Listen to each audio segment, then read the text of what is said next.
ठीक है, 21 तक हम लोग पढ़ेंगे, देखेंगे अभी के लिए। लेकिन यहाँ इस 15वां अध्याय का आखिरी भाग में हम पौलुस का प्रचार करने का तरीका हम लोग देखते हैं। लेकिन पौलुस का प्रचार करने का तरीका में भी वो 13 पद में हम लोग पढ़ते कि इस कारण परमेश्वर जो आशा का दाता है, और पिछले बार हम लोग ये देखा कि परमेश्वर आशा का दाता है। 5 पद में हम लोग पढ़ते हैं कि वो धीरज और शांति का दाता का परमेश्वर। दाता का मतलब है जहाँ से उत्पन्न होता है। आशा, धीरज और शांति, ये 3 चीज़ें परमेश्वर की ओर से उत्पन्न होता है, और ये हमारे जीवन में बहुत ही ज़रूरी है। और ख़ास करके निर्णय लेते समय, जैसे मैं बोल रहा था, क्या मैं बेंगलोर जाऊं काम करने के लिए, क्या मैं सिलीगुड़ी जाऊं काम करने के लिए, जब ये बहुत ही बड़ा सवाल आता है, क्योंकि मेरा परिवार के ऊपर ये असर पड़ेगा और इसमें मेरा लॉस हो सकता है या मेरा फ़ायदा भी हो सकता है, तो बहुत ही बड़ा निर्णय है। आसानी से हम लोग ये निर्णय नहीं लेते हैं, सोच समझ कर हमको ये कदम उठाना पड़ता है। इसलिए परमेश्वर का चरित्र जो है हम देख रहा है कि 13 पद में लिखा है कि इस कारण परमेश्वर जो आशा का दाता है, जहाँ से आशा हम लोगों को उत्पन्न होता है वो परमेश्वर की ओर से है। ये आशा जब है तभी इसी प्रकार से हम अपने जीवन में निर्णय ले सकते हैं। लेकिन यहाँ पर हम लोग देखते हैं परमेश्वर अन्य जातियों को चुना। हाँ, परमेश्वर ने सुसमाचार का कार्य यहूदी जाति से शुरुआत किया, और पौलुस भी एक यहूदी है। हमारा प्रभु यीशु मसीह यहूदी जाति से ही तो आया है। लेकिन परमेश्वर अन्य जातियों को भूला नहीं, और अन्य जाति के लोगों को परमेश्वर चुन रहा है। और यहूदी लोगों को ये बात समझना ज़रूरी था कि अभी अन्य जाति अशुद्ध नहीं है, अन्य जाति अशुद्ध नहीं है, और उनको हम अपने मंडलियों में, आराधना घरों में हम उनको ले सकते, क्योंकि अन्य जाति के लोगों को अपने घर में भी बैठने नहीं देगा, घुसने नहीं देगा, उनसे हाथ नहीं मिलाएगा। तो पौल को बहुत ही चिंता था कि इस प्रकार का सोच विश्वासी लोगों के बीच में ना हो, और अन्य जाति लोगों से बिल्कुल नहीं डरना चाहिए। और इसलिए 14 पद में वो कहता है कि मेरे भाइयों, मैं आप भी तुम्हारे विषय में निश्चय जानता हूँ कि तुम भी आप ही भलाई से भरे और ईश्वरीय ज्ञान से भरपूर है। तो वो 14 पद में वैसे 3 चीज़ें हैं जो हम विश्वासियों के बीच में, विश्वासी के अंदर देख सकते हैं। सबसे पहला, एक विश्वासी भलाई करने वाला व्यक्ति होता है, एक विश्वासी भलाई करने वाला व्यक्ति होता है। दूसरा चीज़ वहाँ पर वो ईश्वरीय ज्ञान से भरपूर है। 14वें पद में ईश्वरीय ज्ञान से भरपूर है। और तीसरा चीज़ यहाँ पर जो है वो एक दूसरे को चिता सकते हैं। अभी एक दूसरे को चिता सकते हैं मतलब क्या कह रहा है कि अगर कोई भाई भटक रहा है, अगर कोई भाई सेवा में नहीं आ रहा है, तो हम क्या कर रहे हैं, उस भाई को वापस मंडली में लेकर आ सकता है। तो परमेश्वर हमारा उपयोग भलाई करने में और दूसरों को परमेश्वर का ज्ञान देने में और उनको परमेश्वर के राह पर लाने के लिए इस्तेमाल कर सकते। तो 3 चीज़ें हैं। और भी 16 पद में जब हम देखते हैं, 16 पद में पौलुस कह रहा है कि मैं अन्य जातियों के लिए मसीह यीशु का सेवक होकर परमेश्वर के सुसमाचार की सेवा याजक के समान करूं, जिससे अन्य जाति का मानो चढ़ाया जाना। अभी इसका अर्थ क्या है मैं आपको समझाने का कोशिश करूँगा। देखो, पौल कह रहा मैं एक याजक हूँ। याजक का मतलब है सेवा करने वाला, लेकिन मंदिर में वो सेवा नहीं कर रहा है, वो अन्य जाति लोगों के बीच में जाकर सुसमाचार सुनाने का काम कर रहा है। और अगर अन्य जाति लोगों के बीच में सुसमाचार सुनाने का काम कर रहा है, अन्य जाति का आदमी क्या हो रहा है, विश्वास कर रहा है। और अन्य जाति का आदमी जब विश्वास कर रहा है तो यहाँ पर लिखा है कि वो चढ़ाया हुआ, मानो चढ़ाया जाना, तो चढ़ाया जाना मतलब क्या है? बांग्ला में कैसा लिखा है? वो अन्य जाति परमेश्वर के लिए चढ़ाया गया है, इसका क्या मतलब है? बांग्ला में कैसा लिखा है वो वाक्य 16 पद में?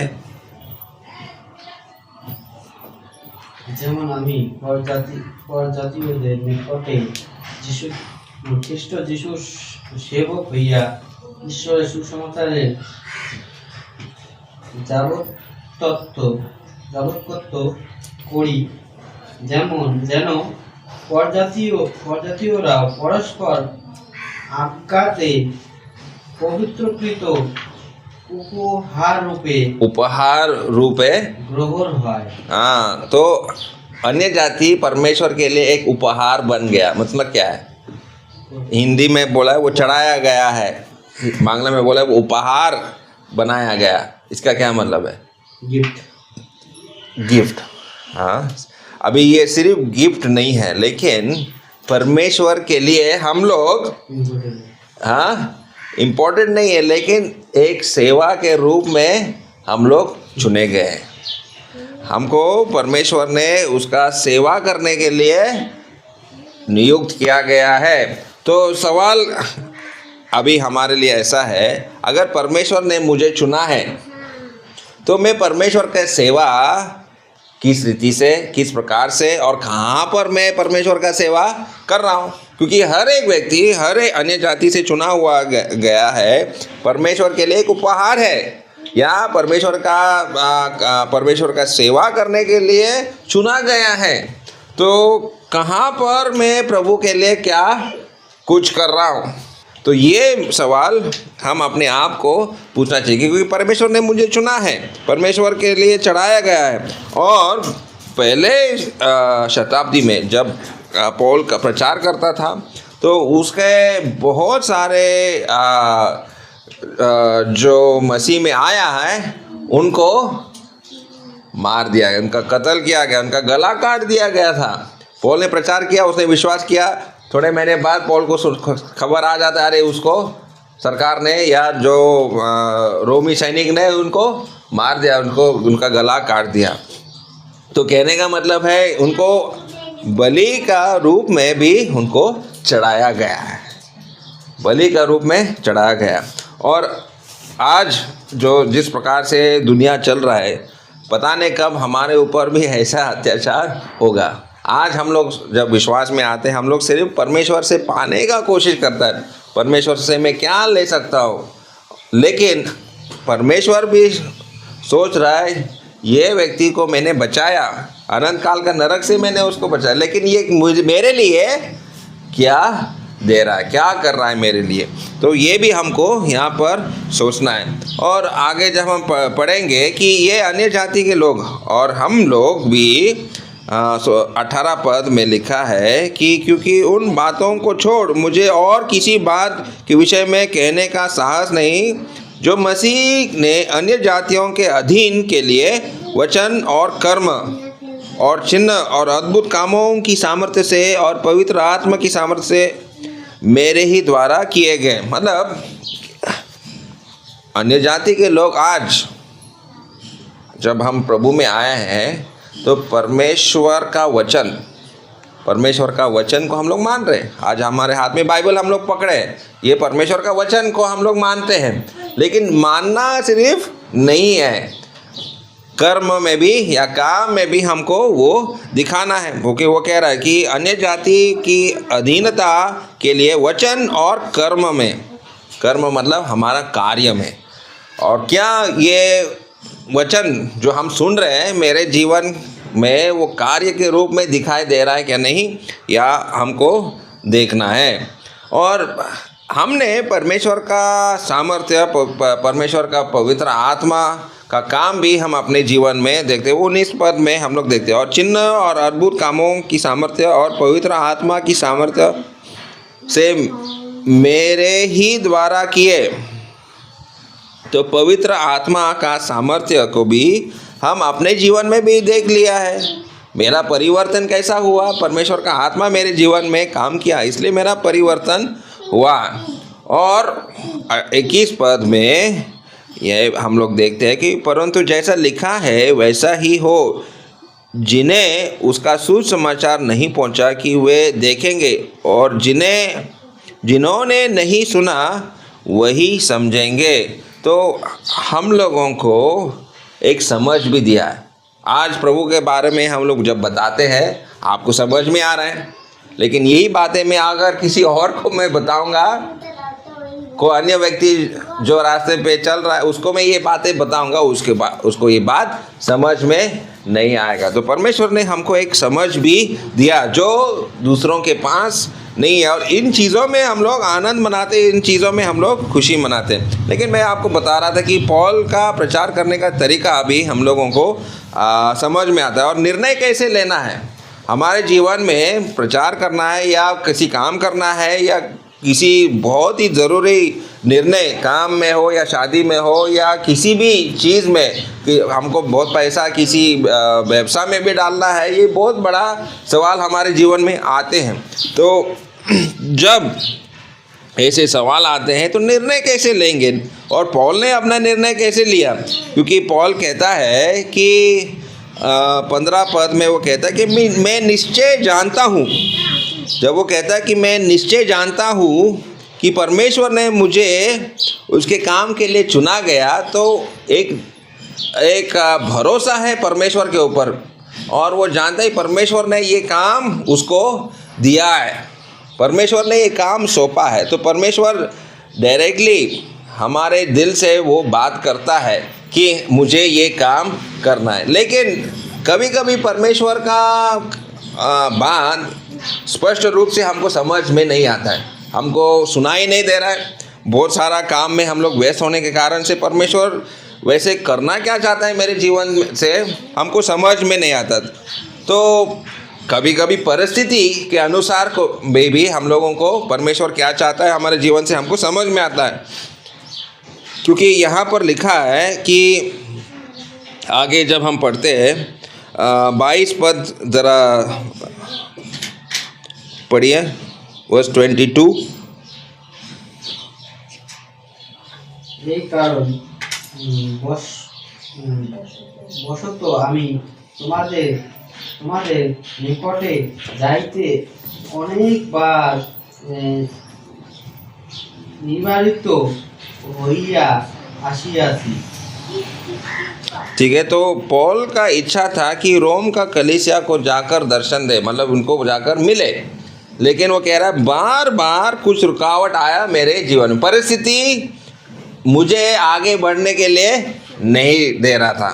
तो परिस्थिति भी हम लोगों के जीवन में हमारा मार्ग को दिखाता है। परिस्थिति ऐसा क्यों है, तो परमेश्वर ऐसा परिस्थिति लाता है क्योंकि ये परिस्थिति के ज़रिए ही परमेश्वर का इच्छा के अनुसार मैं अपना जीवन को मैं चलाऊंगा। लेकिन दो चीज़ें हैं पौल के जीवन में जो हम लोग करना चाहिए। सबसे पहले है प्लानिंग। सबसे पहले क्या है? प्लानिंग। तो किसी काम करने का इच्छा प्रभु मेरे मन में डाल दिया, और जब परमेश्वर ने ये काम, इस प्रकार का काम मुझे करना है अपने जीवन में, तो सोच समझ कर मुझे प्लानिंग करना पड़ेगा कि अगर मैं ये व्यवसाय करूँगा या मैं ये काम करूँगा तो कैसे मैं इसका करूँगा। तो प्लानिंग करना बहुत ज़रूरी है। और पौल भी अपने लिए प्लानिंग उन्होंने किया। उदाहरण के लिए अगर हम पढ़ेंगे 24 और 25 पद को ज़रा पढ़िए। কারণ আশা করি যে যাইবার সময়ে তোমাদিগকে দেখিব এবং প্রথমে তোমাদের সহবাসে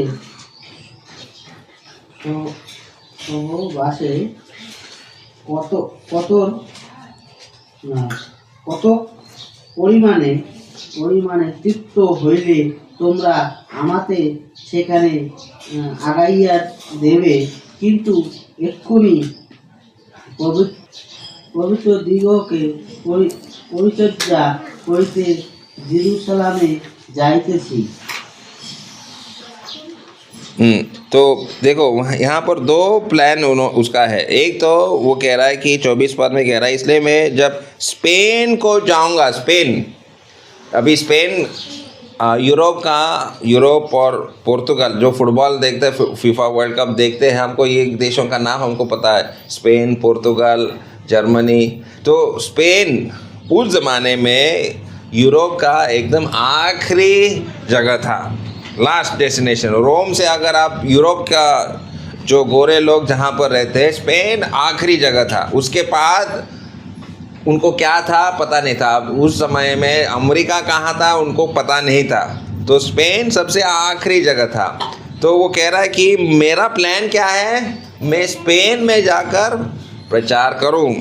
और स्पेन में जाकर वो क्यों प्रचार करना है, वो कह रहा है 20 पद में वो कहता है, 20 पद में वो क्या कहता है, पर मेरा मन की उमंग यह है कि जहाँ जहाँ मसीह का नाम नहीं लिया गया वहीं सुसमाचार सुनाऊंगा। पॉल क्यों स्पेन जा रहा था, क्योंकि वहाँ पर कोई प्रभु का दास नहीं था, वहाँ पर सुसमाचार नहीं सुनाया गया। तो वो प्लानिंग कर रहे, देखो वहाँ पर बहुत ज़रूरी है, तो इसलिए मैं वहाँ पर जा रहा हूँ। और दूसरा कारण ये है कि देखो वहाँ पर आ,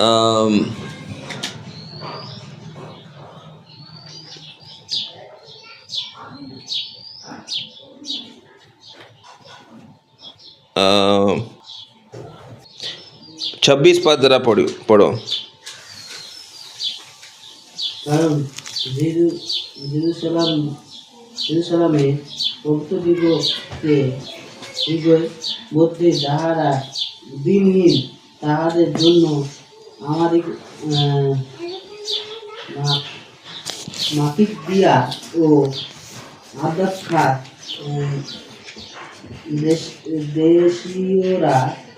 দেশীয়রা তত্ত্ব হইয়া সহভাগিতা সচক্ষ কিছু চাঁদা সংগ্রহ করিয়াছে। ओके, तो वो मकेदोनिया और अखिया से कुछ चंदा लिया था और वो चंदा को उसको यरूशलेम जाना था, लेकिन मकेदोनिया और अखिया का सेवा उसका ख़त्म हो गया। और वो 23 पद में लिखा है, 23 पद में ऐसे लिखा है कि परंतु अब मुझे इन देशों में मेरा कार्य के लिए और जगह नहीं रही और बहुत वर्षों से मुझे तुम्हारे पास आने की लालसा है। तो पॉल का प्लान क्या है, पॉल का प्लान, अंदर आओ, पॉल का प्लान क्या था, वो स्पेन जाना है, लेकिन स्पेन जाने के लिए उसको रोम भी जाना है। आओ बसो बसो बसो, ठीक है। तो पॉल का प्लान क्या था, वो कहाँ जा रहा है, वो स्पेन जा रहा है, लेकिन स्पेन जाने के लिए उसको रोम जाना ज़रूरी था। रोम में ऑलरेडी एक मंडली ऊपर वहाँ पर था। तो वो कह रहा है कि मेरा प्लान क्या है, जब मैं स्पेन जाऊँगा मैं रोम में रुकूँगा और तुम लोग मेरा मदद करेगा, मेरे लिए प्रार्थना करेगा और मेरे लिए और कोई सहायक भी भेजेगा ताकि मैं स्पेन में जाकर मैं प्रचार करूँ। तो इस प्रकार से उसका इच्छा था कि वो स्पेन जाएगा और वहाँ पर प्रभु का सेवा करे। लेकिन अभी ये उसका प्लान था, जो कुछ भी सेवा करना है प्लानिंग करके ही उसको काम करना है। दूसरा चीज़ उसका और एक प्लान था कि वो अभी यरूशलेम जाएगा। यरूशलेम वो क्यों जा रहा है, वो यरूशलेम इसलिए जा रहा है क्योंकि मकेदोनिया और अखिया का मंडलियों ने कुछ चंदा लिया, मतलब पैसा दिया। अभी वो पैसा लेकर यरूशलेम जाने वाला है और वो अकेला तो पैसा लेकर नहीं जा रहा है। अखिया और मकेदोनिया के विश्वासी कुछ चुने हुए लोगों को लेकर ही वो यरूशलेम जाएगा और उनको पैसा देगा। अभी यरूशलेम को मंडली को पैसे का दरकार क्यों था, क्योंकि अगर आप प्रेरितों का पुस्तक आप देखेंगे वहाँ अकाल आया था और ये एक कारण था। दूसरा कारण, जो कोई प्रभु यीशु मसीह पर विश्वास करते थे उनको मंदिर से बाहर निकाला जाएगा और मंदिर से बाहर निकालने के बाद उनको व्यवसाय भी नहीं मिलेगा, काम नहीं मिलेगा। तो वो लोग बहुत ही संकट में था, इसलिए पॉल उनको कुछ पैसा रुपया लेकर जाने वाला था उनको मदद करने के लिए। और पॉल का प्लान था कि वो जहाँ पर सुसमाचार नहीं बताया गया वहाँ जाकर वो बताना चाहिए। ठीक है, तो मैंने आपको बोला कि पॉल प्लानिंग करता है अपना सेवा करने के लिए, और हमको भी हमारा जीवन में कुछ भी काम अगर हम चुनेंगे सोच समझ कर प्लानिंग करके ही हमको उस काम को करना है। लेकिन जो 3 चीज़ें जो हमने परमेश्वर के बारे में इस अध्याय में देखा, वो परमेश्वर कैसा है? शांति का दाता है, और कौन सा दाता है? धीरज का दाता है, और तीसरा क्या है? भूलना मत, शांति का दाता है, धीरज का दाता है। 5 पद जरा देखो, दोबारा पढ़िए 5 पद में परमेश्वर को किसका दाता है?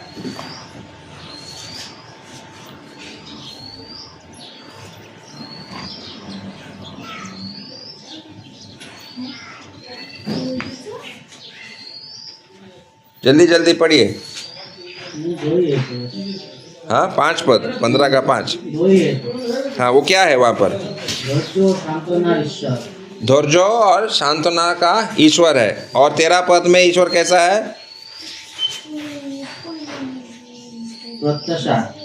प्रत्याशा मतलब आशा। तो धीरज, शांति और आशा रखना भी बहुत ज़रूरी है। और किसी व्यवसाय भी जब हम करते हैं, वो व्यवसाय पहले ही दिन में आपको सक्सेस मिलेगा क्या? नहीं, वहाँ पर भी आपको क्या रखना ज़रूरी है? धीरज रखना ज़रूरी है।